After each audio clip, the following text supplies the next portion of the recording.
It is time to bring it on. Oh, Your let's do email it. questions. Let's Terry do it. writes, I've seen TV shows that blatantly mock Jesus Christ and make fun of Christians. Obviously, I'm offended. I'd call and complain, but I know that does nothing. I've heard that some stations expect to get a certain number of complaints anyway. I've tried boycotts, but those are largely ineffective. So what can the public do to stop this blasphemy? Well, there's a good friend of ours, Ted Baer, who has the Christian Film Commission, and let's see if I've got their address. It's www.cft, Christian Film Commission, cftv.org, Christian Film, and you can write them and tell them your problems, and maybe enough people get together that we can do something about it. All right. Right. Jimmy writes, I've been on a liquids-only fast for 40 days, and I'm looking forward to being able to eat again. I've heard that the body isn't ready to start eating normally right after a fast. How would you recommend breaking a fast? Well, I think trying some broth or some soup or something like that, something bland like oatmeal, but I'd go very, very slow because you'll be real hungry and your stomach won't stand it. But try,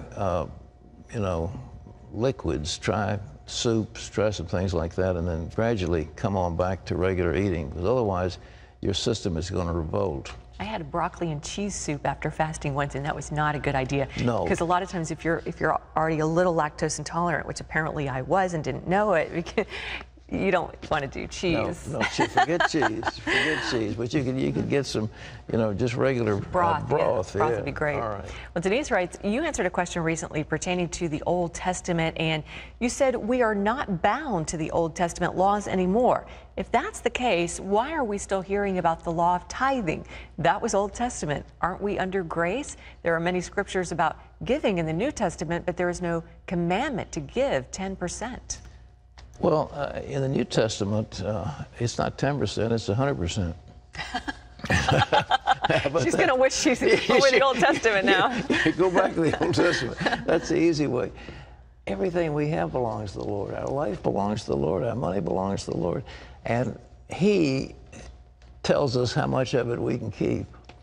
So it's His. It all belongs. We're His. We're bond slaves. We're slaves to Jesus Christ. We've been bought with a price. He gave His life. He redeemed us from the devil, and we belong to Him. So you can't just take your money and go on a big wild tear and say, "Well, I've already given 10%, and I'm good for the other 90." No, it doesn't work that way. In the New Testament, we belong to Him, and so. If the 10% was just kind of it was a standard they used to indicate one degree of ownership, but there are also in the Old Testament 3 tithes, and I've found in times past that 3 tithes were good for me. The United States government allowed you to give 50%, so tax deductible. So hey, you decide before the Lord, but remember, you belong to Him. Okay? That's a good word, Pat. Well, Candy writes, if God gives us a sound mind, where and when did mental illnesses originate? Well, you say God gives us a sound mind, but He's talking about Christians. He gives us a sound mind, but He doesn't necessarily give every reprobate, every drug addict a sound mind. And there are people in our society who have mental impairments.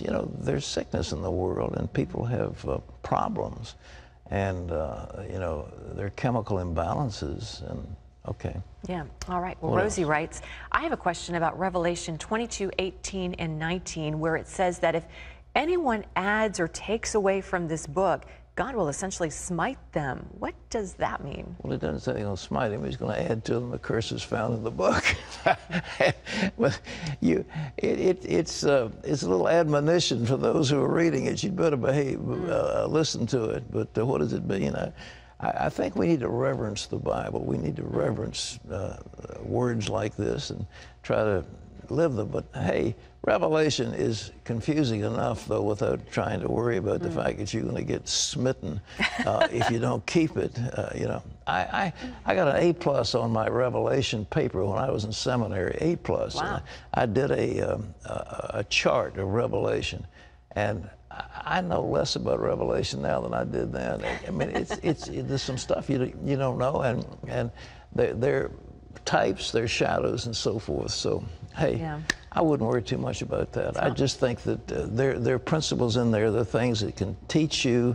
And remember, those first few chapters, the letters to the churches of Asia, and each one has a lesson that all of us can learn by.